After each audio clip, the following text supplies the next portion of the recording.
सन्माननीय व्यासपीठ, पूज्य गुरुजन वर्ग, गावकरी मंडळी व माझे मित्रमैत्रिणींनो, मी सर्वप्रथम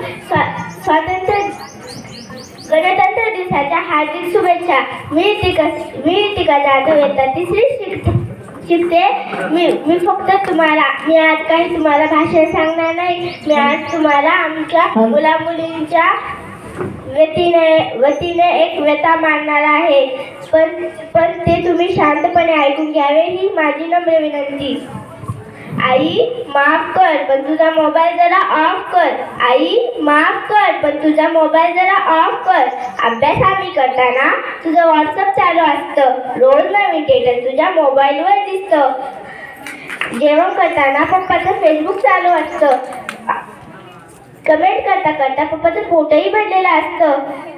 ओ पप्पा, जिज्ञासू वय पप्पा आमचं. प्रत्येक गोष्ट जाणून घेणं हेच काम आमचं. दिवसभर जे तुमच्या हातात दिसतं तेच आमच्या डोक्यात बसतं. बाळ रडलं की त्याच्या हातात मोबाईल देतात, तेही लगेच शांत बसतं. ते यंत्र गाजतं, वाजतं, हसवतं, खेळवतं, नाचवतं आणि कवळ्या वयात नको नको ते दृश्य दाखवतं आणि ते दृश्य बघून आम्ही आनंदी होतो. आई वडील झोपले की त्यांचा गुपचूप मोबाईल घेतो आणि कधी कधी व्हिडिओ बघण्यातच वेळ जातो आणि याची साधी तुम्हाला भनक सुद्धा लागत नाही. अहो चिखलाचे गोळे आम्ही, आकार तुम्ही देणार.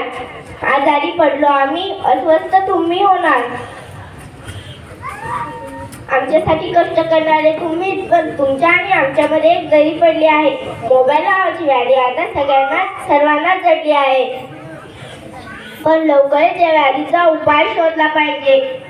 लढणाऱ्या लेकरांच्या हातात आजी आजोबांचा हात दिला पाहिजे. मोबाईल नाही, मोबाईल कळण्याआधी त्याला कृष्ण कळाला पाहिजे. आई वडिलांचे स्वप्न पूर्ण करणारा माझा शिवबा कळला पाहिजे. स्वराज्य टिकवण्यासाठी शरीराचे तुकडे तुकडे होत असताना असहाय्य यातना सहन करणारा माझा शंभू राजा कळला पाहिजे.